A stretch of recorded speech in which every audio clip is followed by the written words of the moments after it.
എൻസൈക്ലോമിക്സിൻ്റെ പുതിയൊരു വീഡിയോയിലേക്ക് നിങ്ങൾക്ക് ഏവർക്കും സ്വാഗതം. ഈ വീഡിയോയിലൂടെ നിങ്ങളുമായി ഷെയർ ചെയ്യുന്നത് 2026 മാർച്ച് മാസം മുതൽ പാൻ കാർഡുള്ള എല്ലാവരും അറിഞ്ഞിരിക്കേണ്ട വളരെ പ്രധാന നികുതി സംബന്ധമായിട്ടുള്ള കാര്യങ്ങളും പണമിടപാടുമായി ബന്ധപ്പെടുത്തിയുള്ള അറിയിപ്പുകളുമാണ് ഉൾപ്പെടുത്തിയിട്ടുള്ളത്. നമ്മുടെ വീഡിയോസ് ആദ്യമായി കാണുന്ന സുഹൃത്തുക്കളാണെങ്കിൽ ആദ്യമേ തന്നെ ചാനൽ ഒന്ന് സബ്സ്ക്രൈബ് ചെയ്യുക. അപ്പോൾ നമുക്ക് വിശദാംശങ്ങളിലേക്ക് എത്തുക. പുതിയ പാൻ കാർഡിന് അപേക്ഷിക്കുന്നവർക്കായിട്ട് 2026 ഏപ്രിൽ 1 മുതൽ രാജ്യമൊട്ടാകെ കൂടുതൽ കർശനമായിട്ടുള്ള നിയമങ്ങൾ നിലവിൽ വരികയാണ്. നിലവിലെ ആധാർ കാർഡ് മാത്രം ഉപയോഗിച്ചുകൊണ്ട് പാൻ കാർഡിന് അപേക്ഷിക്കുവാൻ സാധിക്കുന്ന ലളിതമായിട്ടുള്ള പ്രക്രിയയാണ് സർക്കാർ അവസാനിപ്പിച്ചിരിക്കുന്നത്. ഇലക്ട്രോണിക്സ് ആൻഡ് ഇൻഫോർമേഷൻ ടെക്നോളജി മന്ത്രാലയത്തിന് കീഴിലുള്ള കോമൺ സർവീസ് സെന്ററുകൾ വഴിയാണ് ഈ സുപ്രധാനപരമായിട്ടുള്ള വിവരങ്ങൾ പുറത്തുവിട്ടിരിക്കുന്നത്.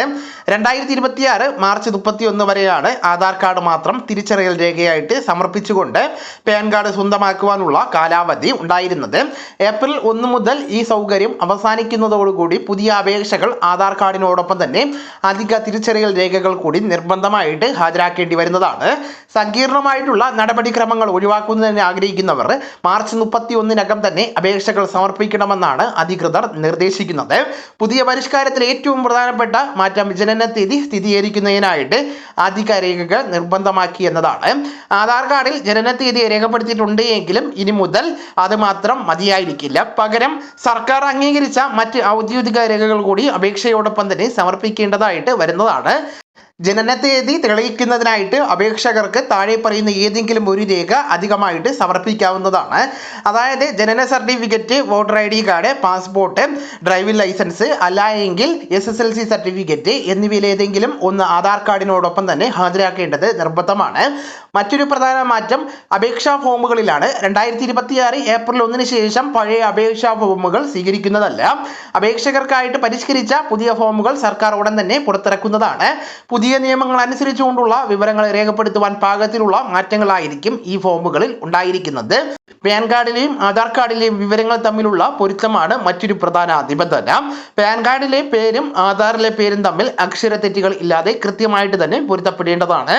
അക്ഷരങ്ങളിലോ പേരുകളിലോ ഏതെങ്കിലും മാറ്റമുണ്ട് എങ്കിൽ അത് അപേക്ഷ നിരസിക്കപ്പെടുന്നതിനോ ഭാവിയിൽ തടസ്സങ്ങൾ ഉണ്ടാകുന്നതിനോ കാരണമാകുന്നതാണ്. ഈ മാറ്റങ്ങൾ സുഗമമായിട്ടുള്ള സാമ്പത്തിക ഇടപാടുകൾ ഉറപ്പാക്കുന്നതിനും വ്യാജ പാൻ കാർഡുകൾ തടയുന്നതിന് വേണ്ടിയുള്ള സർക്കാരിന്റെ ശ്രമത്തിന്റെ ഭാഗമാണ്. ആധാറും പാനും തമ്മിലുള്ള ബന്ധം കൂടുതൽ ശക്തമാക്കുന്നതിലൂടെ നികുതി വെട്ടിപ്പ് കുറയ്ക്കുവാനും സാമ്പത്തിക സുതാര്യത വർദ്ധിപ്പിക്കുവാനും സാധിക്കുമെന്നാണ് കേന്ദ്ര സർക്കാർ വ്യക്തമാക്കുന്നത്. അതോടൊപ്പം തന്നെ ഒരാൾക്ക് ഒരു പാൻ കാർഡ് മാത്രമേ കയ്യിൽ വയ്ക്കുവാൻ അനുവാദമുള്ളൂ. ഒന്നിലധികം പാൻ കാർഡുകൾ ഉണ്ട് എന്ന് കണ്ടെത്തിയാൽ 10,000 രൂപ വരെ പിഴ അടയ്ക്കുവാൻ നിയമമുണ്ട്. അതിനാൽ ഒന്നിലധികം പാൻ കാർഡുകൾ ഉള്ളവർ ഉടൻ തന്നെ സറണ്ടർ ചെയ്യേണ്ടതാണ്. അതോടൊപ്പം തന്നെ ആദായ നികുതി ചട്ടങ്ങളിൽ വരുത്തിയ മാറ്റങ്ങളും ഏപ്രിൽ 1 മുതൽ പ്രാബല്യത്തിൽ വരികയാണ്. അതായത് പുതിയ സാമ്പത്തിക വർഷം ആരംഭിക്കുന്ന ഏപ്രിൽ 1 മുതൽ 20 ലക്ഷം രൂപയ്ക്ക് മുകളിലുള്ള വസ്തു ഇടപാടുകൾക്ക് മാത്രമേ പാൻ കാർഡ് നിർബന്ധമാക്കുകയുള്ളൂ. നിലവിൽ 10 ലക്ഷം രൂപയായിരുന്നു ഇതിന്റെ പരിധി. ചെറിയ ഇടപാടുകളെ നിരീക്ഷണ വലയത്തിൽ നിന്ന് ഒഴിവാക്കി വലിയ സാമ്പത്തിക കൈമാറ്റങ്ങൾക്ക് കൂടുതൽ ശ്രദ്ധ കേന്ദ്രീകരിക്കുവാനാണ് കേന്ദ്ര ധനകാര്യ മന്ത്രാലയത്തിന്റെ ഈ നീക്കം ഉണ്ടായിരിക്കുന്നത്. ഇൻഷുറൻസ് പോളിസി എടുക്കുന്ന ഘട്ടത്തിൽ തന്നെ പാൻ നിർബന്ധമാക്കുവാനുള്ള ആദായ നികുതി വകുപ്പിന്റെ ആലോചന കൂടി ഉപേക്ഷിച്ചിട്ടുണ്ട്. അതോടൊപ്പം തന്നെ ഒരു സാമ്പത്തിക വർഷം 5,000 രൂപയിൽ കൂടുതൽ പ്രീമിയം അടയ്ക്കുന്നവർ മാത്രം പാൻ വിവരങ്ങൾ നൽകിയാൽ മതിയെന്ന നിലവിലെ വ്യവസ്ഥ തുടരുന്നതാണ്. അടുത്ത അറിയിപ്പ് 2025 ഡിസംബർ 31-നകം തന്നെ ആധാറുമായിട്ട് ലിങ്ക് ചെയ്യാത്ത പാൻ കാർഡുകൾ 2026 ജനുവരി 1 മുതൽ പ്രവർത്തനരഹിതമായിട്ടുണ്ട്. അത്തരത്തിൽ നിങ്ങളുടെ പാൻ കാർഡ് പ്രവർത്തനരഹിതമാണ് എങ്കിൽ 1000 രൂപ പിഴ അടച്ച് ആധാറുമായിട്ട് ലിങ്ക് ചെയ്ത് അത് വീണ്ടും സജീവമാക്കാവുന്നതാണ്. ഇത് പൂർണ്ണമായിട്ടും ആക്റ്റീവ് ആകുവാൻ 7 മുതൽ 30 ദിവസം വരെ സമയമെടുക്കുന്നതാണ്.